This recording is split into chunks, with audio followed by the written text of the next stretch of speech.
எல்லாருக்கும் வணக்கம். எல்லாரும் எப்படி இருக்கிறீங்க? இன்னைக்கு கோதுமையை யூஸ் பண்ணி வீட்லயே ப்ளூபெர்ரி மஃபின் எப்படி பண்ணலான்றது பார்க்கலாம். இது நம்ம ஊர் சூப்பர் மார்க்கெட்லயே ப்ளூபெர்ரிஸ் இப்பெல்லாம் நிறைய கிடைக்குதுங்க.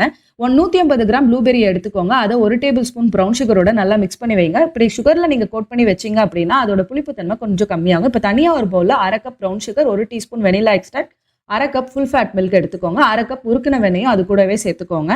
இப்போ இதெல்லாம் நல்லா ஒரு விஸ்க வச்சு மிக்ஸ் பண்ணி எடுத்துக்கோங்க. சுகர் கரையிற அளவுக்கு மிக்ஸ் பண்ணி எடுத்துக்கோங்க.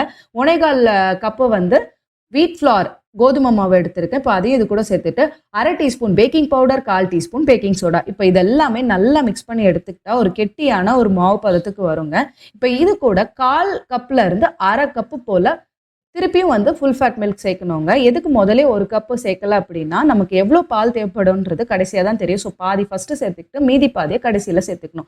மாவு கன்சிஸ்டன்சி இந்த மாதிரி தான் இருக்கணும். அதுக்கப்புறமா நம்ம ஆல்ரெடி ஃபர்ஸ்டே ப்ளூபெர்ரி ரெடி பண்ணி வச்சிருந்தோம் இல்லையா, அதையும் இது கூடவே சேர்த்துக்கிட்டு இப்போ இதுதாங்க மாவோட கன்சிஸ்டன்சி. இப்போ ஒரு கப் கேக் ட்ரே எடுத்துட்டு அதுக்குள்ள பேக்கிங் ஷீட் எல்லாம் வச்சுட்டு கப் கேக் ஷீட் இருக்கும், அதை வச்சுட்டு அதில் பாதி அளவுக்கு தான் நீங்கள் இந்த மாவை ஃபில் பண்ணி எடுத்துக்கணும். இந்த பேட்டரை ஃபுல்லாக ஃபில் பண்ணக்கூடாது. ஃபில் பண்ணீங்க அப்படின்னா பேக் ஆகும்போது பொங்கி வந்துடும். இப்போ 180 டிகிரிஸுக்கு ஓடிஜியை நான் ப்ரீ ஹீட் பண்ணி வச்சிருக்கேன் பேக்கிங் மோடில் 10 மினிட்ஸ். இப்போ இதில் இன்னும் ஒரு 20 to 25 மினிட்ஸ் வச்சு எடுத்தீங்கன்னா சூப்பரான மஃபின் ரெடி. இதை நீங்கள் ப்ரெஷர் பேன்லேயே வீட்லேயே பண்ணலாம். அதில் 1/2 கிலோ உப்பை கொட்டிட்டு சும்மா ஒரு ஹைட்டுக்கு ஒரு ஸ்டாண்ட் மாதிரி வச்சுட்டு அது மேலே இந்த மஃபின் ட்ரேயை வச்சுட்டு ஒரு 45 மினிட்ஸ் to 1 hour நீங்கள் வச்சிங்கன்னா சூப்பரான கப் கேக் வீட்லேயே ப்ரெஷர் பேன்லேயே ரெடி பண்ணிடலாங்க. நீங்கள் வீட்டில் ட்ரை பண்ணி பார்த்துட்டு எப்படி இருக்குன்னு சொல்லுங்கள். தேங்க்ஸ் ஃபார் வாட்சிங் மை வீடியோ.